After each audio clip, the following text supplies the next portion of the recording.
অভিযোগটা আনয়ন করা হয়েছে সেক্ষেত্রে শুধুমাত্র হোটেল বিলের উপর নির্ভর করেই এই অভিযোগটা আনয়ন করা হয়েছে। আজকে এটা একটা প্রাইভেট পার্সনের বিরুদ্ধে দুদক আইনে এই মামলাটা আনয়ন করা হয়েছে। যদি উচ্চতর আদালতের সিদ্ধান্ত রয়েছে।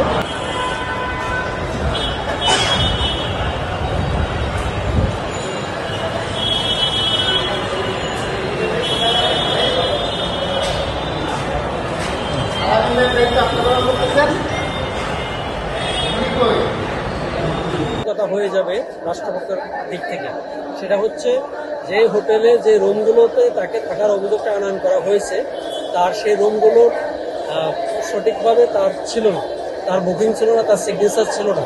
শুধুমাত্র একটা রুমকে দেখিয়েছে 2201 নম্বর রুম, কিন্তু এই রুমটাতে দেখা যাচ্ছে যে এই রুমের লকার আবার আরেকজনের নামে, জনৈক কান্তার নামে। তাহলে একজনের নামে যদি রুম বুকিং থাকে তাহলে লকার কখনো অন্যজনের নামে থাকে না, এবং এগুলো সম্পূর্ণরূপে কম্পিউটার জেনারেটেড যে বিলগুলো সেটাই বিল। আর এই বিলগুলো যে জব্দ করা হয়েছে সেটা জুডিশিয়াল এক্সিকিউটিভ ম্যাজিস্ট্রেটের উপস্থিতিতে করার কথা ছিল, কিন্তু সেখানে করা হয়নি। 25 বছরের ওয়ারেন্টিযুক্ত দীর্ঘস্থায়ী দরজা প্রোটেক্টর, আধুনিক ও মজবুত দরজা। সমস্ত অভিযোগ করেছে কোনো ভুক্তভোগী, কারো কোনো কিছু ট্রেস, কোনো ডকুমেন্টারি এভিডেন্স, ইভেন এই মামলায় যে একটা গাড়ি জব্দ আছে সেই গাড়ির মালিকানা সংক্রান্ত যে কাগজ সেটা বিএটিএ থেকে আনা হয়েছে বলছে, কিন্তু জুডিশিয়াল রেকর্ডে সেটি নেই। এবং আসামির যে ট্যাক্স ফাইলটা সেটা যেটা জব্দ করা হয়েছে সেই ট্যাক্স ফাইলটাও জুডিশিয়াল রেকর্ডে নেই। যদি আমাদের এই শুনানিগুলো করার অভিপ্রায় ছিল, কিন্তু আমরা যুক্তিতর্ক শুনানি করার জন্য সময় না পাওয়ার কারণে সেগুলো উপস্থাপন করতে পারি। তবে আমরা প্রত্যাশা করি যেহেতু মামলায় বিষয়বস্তুতে অনমেরিট কোনো কিছু নেই, এই কারণে আমরা খালাস প্রত্যাশা করি। এটা জ্ঞাত আয় বহির্ভূতের যেই অভিযোগটা আনয়ন করা হয়েছে সেক্ষেত্রে শুধুমাত্র হোটেল বিলের উপর নির্ভর করেই এই অভিযোগটা আনয়ন করা হয়েছে।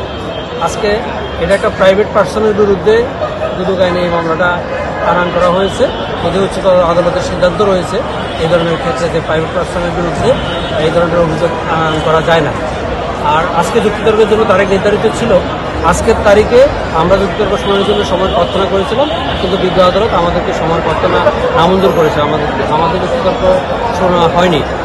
আমাদের যুক্তিতর্কের সময়ের আবেদন নামঞ্জুর করে রায়ের জন্য, সরাসরি রায়ের জন্য রেখে দিয়েছে। আগামী 14 অগস্ট রায়ের জন্য দিন ধার্য করেছে।